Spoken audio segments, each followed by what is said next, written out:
నాకు తెలిసి ఇప్పుడు ఆయన్ని సీఎంగా అవ్వకముందు ఆయన్ని కలిసిన వాళ్ళు సీఎం అయిన తర్వాత ఆయన కలిసిన పెద్ద తేడా ఉండదు. నాకు తెలిసి ఇంత కూడా తేడా ఉండదు. He is the same person. అలాగే సేమ్ డిసిప్లిన్. అంటే ఇప్పుడు సెట్లో కూడా అంటే అందరూ యాక్టర్లని డైరెక్టర్స్ యాక్టర్ అంటారు, most of them yes. But Vijay sir వచ్చేసరికి is first producers actor. Okay, మీకు ఏ విధంగా అంటే ఇప్పుడు 7 o'clock లొకేషన్కి వచ్చేస్తారు madam, okay, ready for shot. 6 o'clock వరకు సెట్లో ఉంటారు. దాంట్లో కూడా మధ్యలో మ్యాక్సిమం క్యారవాన్ కూడా వెళ్ళరు, అక్కడ ఒక ఇది వేసేసుకొని కూర్చొని ఉంటారు. 2 things, ఒకటి సర్స్ కమిట్మెంట్ అండ్ డెడికేషన్, ఇంకొకటి ఒక స్టార్ హీరో సెట్లో ఉన్నప్పుడు చాలా పనులు ఆటోమేటిక్గా తనకు తను జరిగిపోతాయి. Even if somebody wants to, అంటే we had a great efficient team, but even if you want to also things will be very smooth and there won't be. ఆయనే తొందరగా వచ్చారు, మనం లేట్గా వస్తే బాగుండదు వీళ్ళంతకంటే ప్లస్ ద ఎఫెక్ట్గా షూట్ చేయాలి అది. ప్లస్ వర్కింగ్ స్టైల్ కూడా he will tell before only.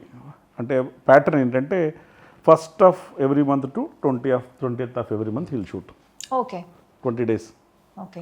So producers no, all technicians no, okay ఇక్కడ నుంచి ఇక్కడ దాకా షూట్ ప్లాన్ చేసుకోవచ్చు. మధ్యలో సార్ షూట్కి రాకపోవడాలు అవి ఏ ఉండవు. అది చాలా బెస్ట్ వే టు షూట్. నేను ఎందుకు ఒకసారి సారీ సార్ ఫర్ ఇంటరప్ట్, నేను అది విజయ్ గారిది స్టైల్ చూసి నేను అడాప్ట్ చేసుకున్నా. నేను కూడా షూటింగ్ ఏం చేస్తాను అంటే 1st of month 20 days పెడతా. నెక్స్ట్ 10 days మనం ఏం తీసాం, అది కరెక్ట్గా తీసామో లేదా, దాన్ని బట్టి మనం నెక్స్ట్ ఏం చేయాలనేది ఒక చిన్న బఫర్ ఉంటుంది 10 days. హ్యాపీగా 10 days బఫర్ చేసుకుని మళ్ళీ షూట్కి వెళ్ళొచ్చు. సో నేను అది ఫాలో అవుతున్నాను. 20 days షూట్, 10 days ఆఫ్. ఆ 10 daysలో మోస్ట్లీ బికాస్ ఈ short for 20 days, maybe 4-5 days for unwinding, next 4-5 days for getting ready for the next. Otherwise ఎలా అవుతుందండి for the normal audience to know, లేకపోతే షూట్ షెడ్యూల్స్ ఎలా ఉంటాయి మధ్యలో అలా టెస్ట్ వెళ్ళిపోతారు. కొంతమంది నాన్ స్టాప్కి వెళ్తారు, కొంతమందికి ఒకసారి ఒక మంత్లో 10 రోజులు చేయొచ్చు, ఒక మంత్ కంప్లీట్గా మంచి చేయొచ్చు. బట్ ప్రాపర్గా షెడ్యూల్ చేసి డేట్ టు డేట్ డేట్స్ ఇచ్చారంటే ఆ డేట్ టు డేట్ షూట్ జరగాల్సిందే. సో ఫస్ట్ 20 పక్కా జరగాలి. ఎక్కడున్నా ఏదున్నా తెచ్చిపెట్టి షూట్ స్టార్ట్ చేసుకొని చేసేయాలి. ఎందుకంటే అది ఆ టైం లైన్ కరెక్ట్గా ఉండాలి. ఎందుకంటే మళ్ళీ ఇంకో ప్రాజెక్ట్ ఉంటుంది ఆ టైం లైన్ తర్వాత ఆయనకి. సో నేను వారిసు అప్పుడు చూశాను కదా, వంశీ అన్నది నేను పాపం ఆయన చాలా వంశీ అన్న కొద్దిగా దాన్ని ఏమంటారు, మన కొద్దిగా లీజియర్గా ప్లాన్ చేసుకునేది. కానీ ఈ 20 days చేసేటప్పుడు ఏమైపోయిందంటే వంశీ అన్నప్పుడు ఒక రకంగా అది ఫాస్ట్గా అయిపోయింది ఫిల్మ్. అదే చెప్పాను, చూసేవారు 4 నెలలు 5 నెలలు టప్ అయిపోయింది ప్రాజెక్ట్ అంటే అర కరెక్టే తమ్ముడు. But that's best way to shoot. Producer point of view, technicians point of view, full happy. Other artist especially combinations ఉన్నప్పుడు అందరికీ ప్లాన్ చేసుకోవడం చాలా ఈజీ అయిపోతుంది. సో సినిమా కూడా చాలా అనిల్ గారు చెప్పారు చాలా ఫాస్ట్గా అయిపోతుంది. ఇప్పుడు తిని కూడా ఎంత ఫాస్ట్ చేస్తారు, ఆయన కూడా చాలా ఫాస్ట్గా. షూటింగ్ పిలిచినా కూడా రాలేదు అంటే సంక్రాంతికి వచ్చేయాలి కదా, రెండంటే కూడా రాలేదు.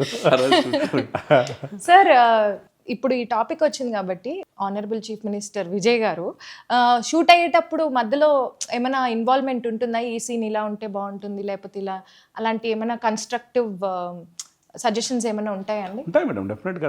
ఈ స్టోరీ మేకింగ్ ప్రాసెస్లో ఈజ్ ఫుల్లీ ఇన్వాల్వ్డ్. ఏంటి ఏం చెప్పదలుచుకున్నాం, ఎలా చెప్పదలుచుకున్నాం, ఏ సీన్ ద్వారా చెప్పదలుచుకున్నాం, ఆ సీన్ ఎసెన్స్ ఏంటి, ఆ సీన్ ద్వారా ఎమోషన్ క్యారీ అవుతుందా, కామెడీ క్యారీ అవుతుందా, లేకపోతే కంటిన్యూటీ క్యారీ అవుతుందా, ఆ సీన్ వల్ల ఏ సినిమాకు ఉపయోగం ఏంటి, అదాన్ని ఎలా బైండ్ చేస్తున్నాం, ఏ థ్రెడ్తో బైండ్ చేస్తున్నాం. సో ఇవన్నీ హీఈస్ డెఫినెట్లీ ఇన్వాల్వ్డ్. ఇన్ఫ్యాక్ట్ నేను ఎప్పుడు ఏం చెప్తున్నా అంటే విజయ్ సార్కి స్ట్రెంగ్త్ తన స్టార్డమ్ మాత్రమే కాదు, స్టార్డమ్తో పాటు తన his love for a cinema, craft and people. ఇలా ఉంటేనే will be able to deliver the best and connect with people. His emotional connection with the people is very deep. అంటే ఇలా కూర్చొని ఈ may be able to speak to all people. అంటే ఇది results కూడా మీకు ఇప్పుడు చూస్తే తెలుస్తుంది. అంటే అవును, ఇప్పుడు మేము కళ్ళారా అబ్జర్వ్ చేస్తున్నాం. And his fans are also very involved in everything, తను ఏం చేస్తారు అని. So over a period of time ఏమైపోయిందంటే మేడం, విజయ్ సార్ వచ్చేసరికి తను he's more like emotion for the people. Cinema వస్తే ఒక సెలబ్రేషన్. అది చాలాసార్లు చూస్తే ఈ రివ్యూసు, రేటింగ్సు, ఈ క్రిటిసిజము దీనికంతా అతీతంగా, బియాండ్. అవునవును. దీనికంతా beyond all that Vijay sir cinema వస్తుంది, ఇట్స్ ఎ ఫెస్టివల్.